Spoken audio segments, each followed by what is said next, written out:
ಬಿಕ್ಲು ಶಿವು ಕೊಲೆ ಪ್ರಕರಣದ ತನಿಖೆ ಎದುರಿಸುತ್ತಿರುವ ಕೆಆರ್ಪುರಂ ಬಿಜೆಪಿ ಶಾಸಕ ಭೈರತಿ ಬಸವರಾಜ್ ಅವರಿಗೆ ಈಗ ಮತ್ತೊಂದು ಹೊಸ ಸಂಕಷ್ಟ ಎದುರಾಗಿದೆ. ಈ ಹಿಂದೆ ಅವರು ಬಿಕ್ಲು ಶಿವು ಕೊಲೆ ಪ್ರಕರಣದಲ್ಲಿ ಜೈಲು ರುಚಿ ನೋಡಿದ ಬಳಿಕ ಇದೀಗ ಭೈರತಿ ಬಸವರಾಜ್ ಅವರ ಬೆಂಬಲಿಗರು ತನ್ನ ಮೇಲೆ ಹಲ್ಲೆ ಮಾಡಿದ್ದಾರೆಂದು ಆಪ್ ನಾಯಕಿ ದೂರು ದಾಖಲಿಸಿದ್ದಾರೆ.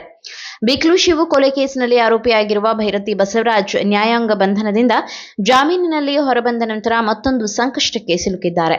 ಬಸವರಾಜ್ ಬೆಂಬಲಿಗರು ತನ್ನ ಮನೆ ಮುಂದೆ ನಿಲ್ಲಿಸಿದ್ದ ಕಾರನ್ನ ಧ್ವಂಸಗೊಳಿಸಿದ್ದಲ್ಲದೆ ತನಗೆ ಬೆದರಿಕೆ ಹಾಕಿದ್ದಾರೆ ಎಂದು ಆಮ್ ಆದ್ಮಿ ಪಾರ್ಟಿಯ ವಿಜ್ಞಾನ ನಗರದ ವಾರ್ಡ್ ಅಧ್ಯಕ್ಷೆ ಸತ್ಯವಾಣಿ ದೂರಿದ್ದಾರೆ. ಕಳೆದ ತಿಂಗಳು ಕೂಡ ಶಾಸಕರು ತನ್ನ ಚಾರಿತ್ರ್ಯಕ್ಕೆ ಧಕ್ಕೆ ತರುವಂತಹ ಸುಮಾರು 50 ಬೃಹತ್ ಫ್ಲೆಕ್ಸ್ ಬ್ಯಾನರ್ಗಳನ್ನ ವಾರ್ಡಿನಾದ್ಯಂತ ಹಾಕಿಸಿದ್ದರು ಎಂದು ಕಿಡಿಕಾರಿದ ಆಪ್ ನಾಯಕಿ, ಆರಂಭದಲ್ಲಿ ಈ ಬಗ್ಗೆ ದೂರು ನೀಡಲು ಹೋದಾಗ HAL ಪೊಲೀಸರು ಶಾಸಕರ ಒತ್ತಡಕ್ಕೆ ಮಣಿದು ದೂರು ಸ್ವೀಕರಿಸಲು ನಿರಾಕರಿಸಿದ್ದರು.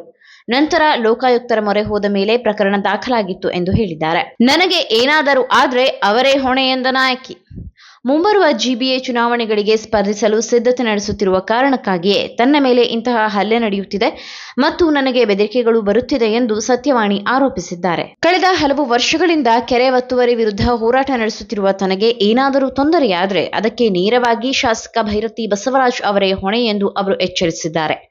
ಪೊಲೀಸರು ಶಾಸಕರ ಪ್ರಭಾವಕ್ಕೆ ಒಳಗಾಗಿ ಕೆಲಸ ಮಾಡುತ್ತಿರುವುದು ನಾಚಿಕೆಗೇಡಿನ ಸಂಗತಿ ಮತ್ತು ಈ ಘಟನೆಯು ಕೆಆರ್ಪುರಂನಲ್ಲಿ ಮಹಿಳೆಯರು ಎಷ್ಟು ಅಸುರಕ್ಷಿತವಾಗಿದ್ದಾರೆ ಎಂಬುದನ್ನು ತೋರಿಸುತ್ತದೆ ಎಂದು ಅವರು ಆಕ್ರೋಶ ವ್ಯಕ್ತಪಡಿಸಿದ್ದಾರೆ.